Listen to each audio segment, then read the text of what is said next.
I'm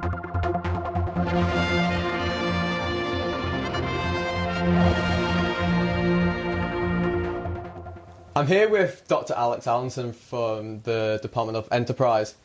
Following the recent statement from Ramsey Bakery about their closure, does your department intend to support them or give them money? Yes, I mean their announcement came as a surprise to everyone. And what we've been doing since then is trying to liaise with the owners of the bakery to understand the issues that they were going through. Now, DEFRA obviously deal with food and agriculture. They've been in close conversation with them. Their minister met with them recently. And from the Department of Enterprise perspective, we're ready and willing to offer support, either advice or logistical support for them.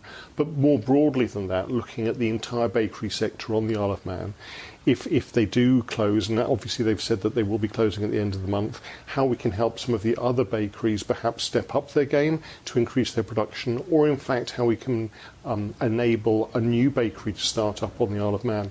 Because obviously for a lot of people, fresh bread first thing in the morning is a very important part of their diet.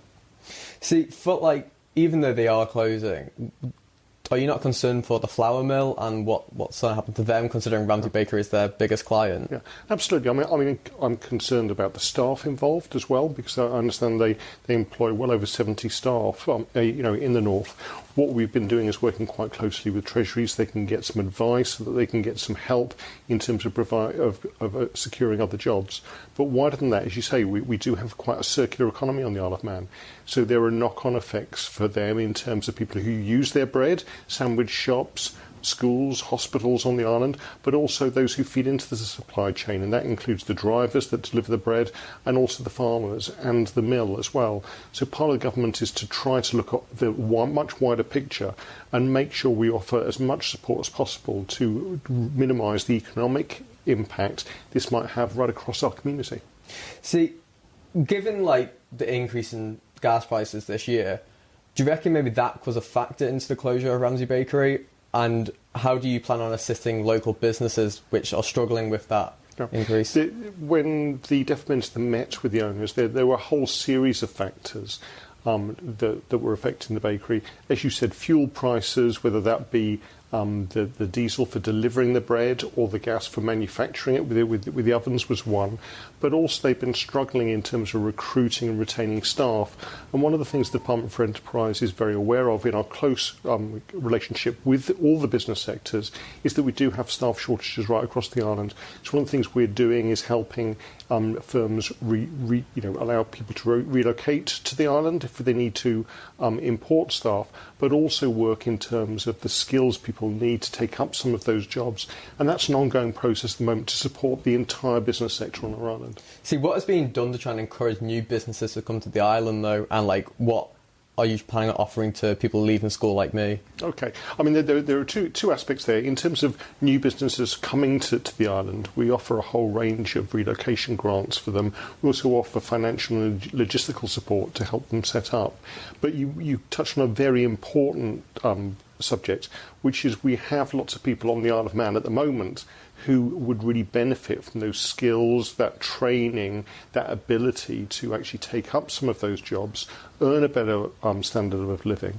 And so one of the things that we're doing is working very closely with the Department for Education, Sport and Culture over things like apprenticeships, over things like vocational training, over things like skills training and reskilling as well for people. And so some of the people from the Ramsey Bakery who may be now facing unemployment, there will be help available to give them new skills so they can take up jobs elsewhere. In terms of school leavers, we work quite closely with companies on the Isle of Man in terms of internships, in terms of taking on either graduates or school leavers so they can learn those skills and join the workforce, but also join it in a way that they can see some decent career progression as they go forward. Yeah, well, I just want to jump to TT quickly. What's the story with the sector marshal being removed because he spoke his mind about how he thought? Do you believe that is right for them to have done that, or what's the story behind it? I mean, the relationship in terms of the TT and government is quite complex. So the government actually promote the TT. It's an important part of our heritage and our culture. But the TT itself is run by a race organiser, and then they contract with the TT Marshals Association to provide the marshals. Now, marshals are an inherent part of the TT, and I'd just like to thank all those people who volunteer to actually make sure that road racing can happen on our island. But really, it has to be left up to the TT Marshals and the race organisers to run that side of things. I don't think government should get involved too much in some of the organisational aspects. There are huge numbers of people, huge numbers of different views, and sometimes they can clash.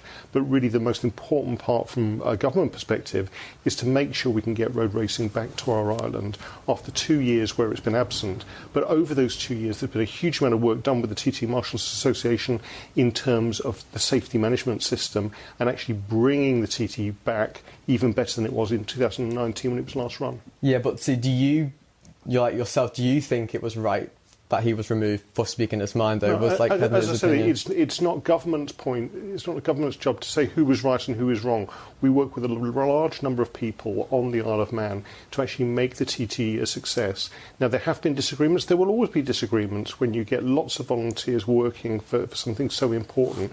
The main thing now is to make sure we can get the TT up and running again and make sure we have enough marshals. And I'm glad to say that in terms of the new training programmes, that's really been taken up very enthusiastically by people both off the island and on the island.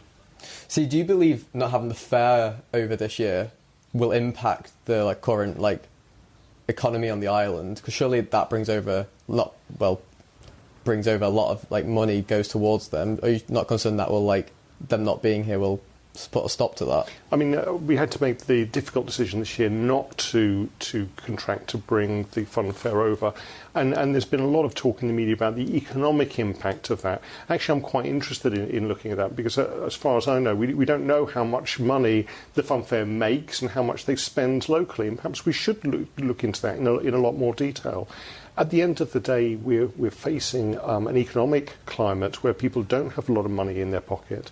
From my point of view, going to a fun fair and spending money there, most of which then goes off island, isn't the best thing at the moment. And so what we need to do is make sure that those local businesses that have invested, that have presence here on the island, have the ability to cater for the local population and for our visitors. So I'm really glad to see all the events that 1886 are putting on the prom. Also, Bushy's Beer Tent will be on. There'll be lots of activities. And above and beyond that, we've got the TT Grandstand. We've got the Red Arrows coming over. We've got a major firework display. And we've got the Queen's Jubilee right in the middle of it. And one of the aspects of government has been to offer a grant scheme, both for individuals and volunteer groups and local authorities to put on events to celebrate that, which is over the TT Bank Holiday weekend.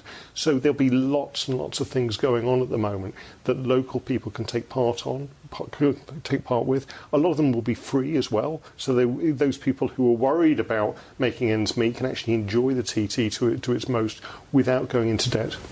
Are you confident this year that the TT will come back bigger and better than it was before COVID? It's certainly my commitment to bring the TT back. We've done a lot of work in terms of the safety management system, in terms of the way it's run. What we need to do is get it back and running, actually, and then grow that for next year. So will it be bigger and better than 2019? Ask me afterwards. But we will run the TT, and then with all the things we've learnt over the last 2 years, bring that back bigger and better for 2023.